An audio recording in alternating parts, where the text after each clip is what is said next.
Bet you any money they get one last. They will probably get Lastminute.com. Yeah. What's it called? Clearance, when you didn't get the uni that you wanted, so you're going the sin bin, as they call it. Right, next up on the list, we're going in alphabetical order. The current 4-time in a row champions, it's Manchester City. Shall I just ask this? Have we got them all first? No. I've gone first. All right. Okay. Go on, you go. Second, which means that Arsenal, in your opinion, must be winning the league. But on Man City, why are they not going to win? Predicting? Why are you Unless it's West Ham. It could be. I don't want to ruin any surprises, Nick. No, it's Arsenal. It's Arsenal. I don't know. I've got this sneaky feeling that I think Arsenal's will and their hunger will push them above City this year. Because of the pickpockets? Not because of the pickpocket. No. But I've just got this sneaky suspicion that 4 times in a row is an achievement. Massive. But when you've got that, I don't think they've brought in enough. And they've sold. They've sold players, and they haven't brought in enough. Every year, Nicky. I know they do it every year, but I've just got a feeling that Arsenal's hunger will get them above City this year. I think there's going to be a bit of a loss. Listen, every year, especially when you get to players when players are De Bruyne's age and things like that, who are key players, they decline. There's no doubt about it. He's in decline. He's getting older and older and older. And I've just got this sneaky suspicion that there's a couple of players there that have been there a little while, like Kyle Walker, Kevin De Bruyne, that may not live up to the standards, and I think they lose their hunger a little bit. They lose their hunger when you look at Arsenal's squad that are full of youngsters, people in their prime, and they could just find that little bit extra to get above them this year. That is, look, I could be totally. No, I agree. Totally wrong. I kind of want to leave the build up for Abby's prediction because I know the chat. Let's hear Abby first. Wait. Look, I think it's going to be tight. I think it's going to be very tight either way. But I will just never write off Manchester City. Like, for them to do a 4-peat is unheard of. It's mental. For them to go and do another one, I would never write them off for that. And every time we say, City look a little bit ropey, or they might be 10 points behind at Christmas, they go on and win the league. So I think it's one of those things where maybe I'm wrong this year, maybe it will be Arsenal, and hopefully for my sake it's not, but I just feel like this could be Pep's last year. I think it's probably De Bruyne's last year as well.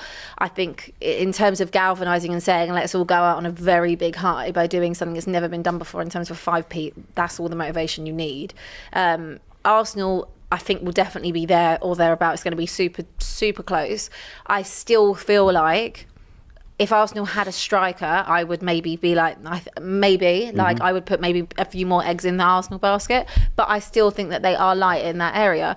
I know that City have obviously lost Alvarez. I know that Oscar Bob just got an injury and whatever. But I will never write City off in terms of what they can adapt. And you might see Grealish playing in, a bloody false 9 or something like that. You don't know what they'll do with their squad.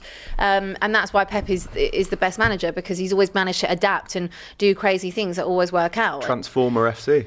Well, yeah, that's what they are. So I think I get why people will back Arsenal, and it is, for me, Arsenal have to win it this year. Like, it should be Arsenal that win it, but I will just never write off City. I just got this sneaky suspicion that they haven't looked as invincible as they have been over the last 5 years.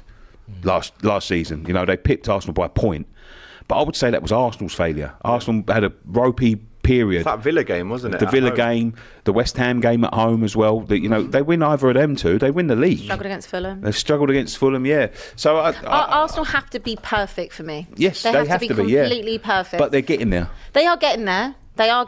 But then City are always perfect. Yeah.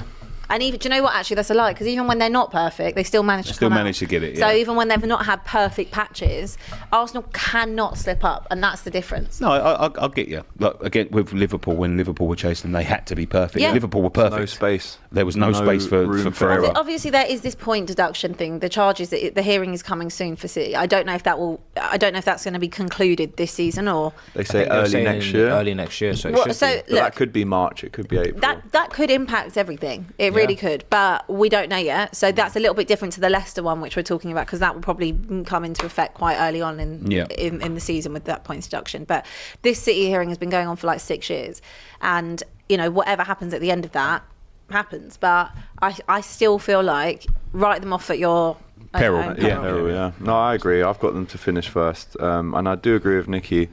They have shown glimpses of vulnerability, good word, in the last season, and I agree. If Arsenal just did what they were supposed to do, we'd be talking right now about, can Arsenal defend the league?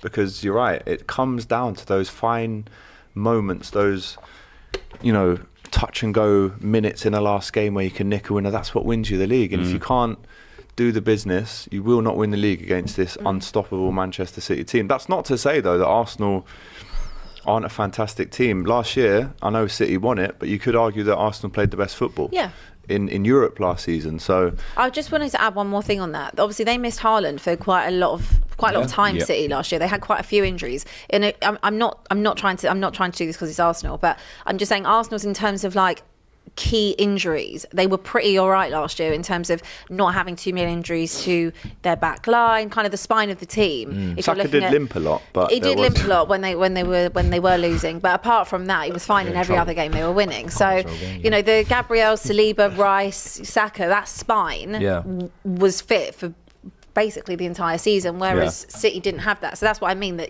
Arsenal have to still they have to be perfect, and obviously injuries, you can't control injuries, but injuries definitely will help you if you're going to challenge. Or you're so right, because the season before that, was it Saliba that or Gabriel that got injured? Rob Holding had to come in. It was Saliba. But this time it's Calafiori, it's Timber. Oh, that's why it might not happen. Timber was a non-entity last season. He'll be added into this. The only person that I look at the Arsenal team and worry for them, I don't worry for myself, but if they were to get injured, is Saka, because Saka's been kind of burnt out. There's no deputy. There's no deputy. There's no cover. If he was to get injured, that would really create quite a lopsided attack. But I do agree with Nicky. I feel like Man City second for me, because to find that hunger and that desire, and I'm not talking about a drop off that's significant. Most teams will take the season, that every team will take the season City are about to put up, guaranteed. We don't even need to debate that. But if it's even like 85, 86 points, even just a little couple percent, that's where Arsenal get the gap to come in and swoop it. And I think no Rodri backup for me is a big problem. No Haaland backup, who always picks up an injury every year, is a big problem. I'm not 100% sure on those wingers. Even though you can look at Arsenal and say Martinelli didn't have a great season, Jesus as well has to fix up. But there are, as much as there's question marks about Arsenal, there's still question marks about City's team as well. And I just have a gut feeling like you. I think all summer I've just been thinking that the trajectory of the teams in terms of the average age, and I can see there's drop-offs in that City team. Kyle Walker's a massive one. Should never have been starting for England for me after the season I saw last year. So I got concerns, big concerns. Fair enough. I mean, you raised very valid points, and maybe I should have had them second. But yeah, I've gone for first. Let us know in the chat, what do you think? Where do Manchester City finish? There is a lot of firsts, to be honest, within the chat right now. Next up, across the city, it's Manchester United in the red. I have gone for fourth, Nicky. What have you gone for? I've got 18th.